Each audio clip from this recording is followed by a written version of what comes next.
Tissot has a massive success with their PRX collection, a storyline that's getting older now, but these golden versions are more important to the hobby than you realize.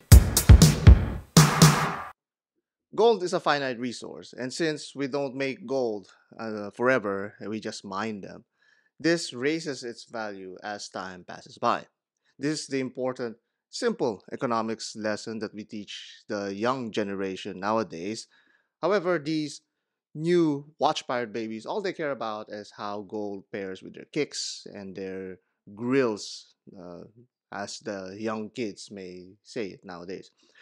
But Tiso knows and understands that this is far more important than we think.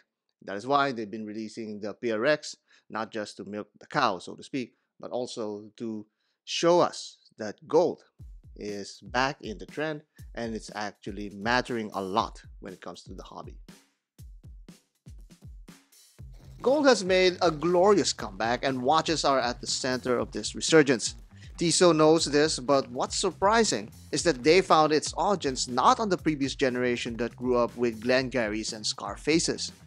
Gen X and Z found its new enjoyment of this precious metal with the popularity of gold Casios. Yes, it's not really gold per se, but it's got that same charm for the student budget. And as they step up, this is where Tissot offers a more compelling timepiece.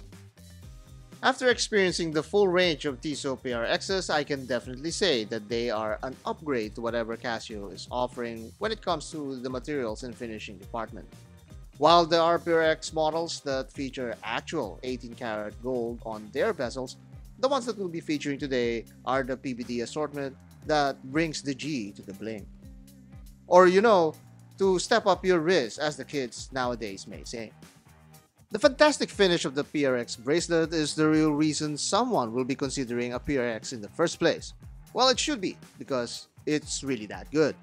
For something below the $500 mark, most microbrands can't even compete with this amazing selling point. On the wrist, the PRX is known for its comfort and form, but the 40mm version may still poke out of smaller persecuted wrists like mine. But this watch pirate has enough confidence to wear it without any reservations. The thing about this gold PRX though is that it catches a lot of attention no matter what attire you're wearing. Once you get past that fashion situation, your head will then be split between the quartz or Powermatic versions. Initially, I thought there was much more of a difference between the two, but the Powermatic 80 model is just slightly thicker than the quartz model. I bought the quartz PRX thinking that it's a lot thinner, but really not that much.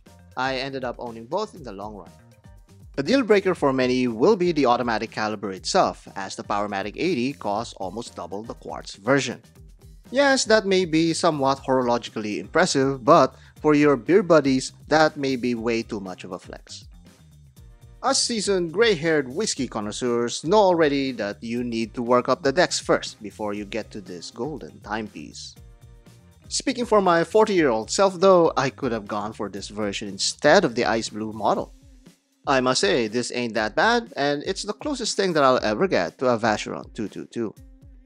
Now let's focus on the quartz models. The main reason these are desirable to the younger audience is proportionate to how deep their wallets are. When they're jumping from an $80 Casio up to a Tissot PRX, the leap is not that far at around 5 times that price. Save about $100 a month and in 5 months you can get either of these two. Both are strangely the same price even though the other one is much smaller. But hey, there's no actual gold here to weigh anyway. My 6¼ inch wrist is thoroughly enjoying this 35mm model. If I love this, I'm sure someone else out there shares the same juvenile taste as mine. Another consideration is the color of your skin. Yellow and rose gold works best visually on darker skin. I could care less of such things because I'll match this with my wardrobe anyways. What matters to me is the light play of the bracelet.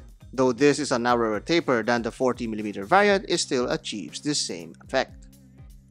Having it side by side like this makes you notice though that the 35mm PRX is not just a shrunken version of the original, but has a curvier taper and much narrower links. It has a totally different personality, more reserved and understated if I may add. It still retains the quick release spring bars, so it's very much open to personalization. So when it comes to budget luxury, Tissot covers the rookie enthusiasts with the popular aesthetics that they want and the playability that they'll need. Those were the two more predictable options from Tissot. Now, a peculiar offering is the new digital PRX. For $45 less, this becomes a strange yet viable option for the beginner. It's an uncanny, some may say unholy fusion of a Casio A168 with a PRX. Something I didn't expect is the thickness of the PRX Digital.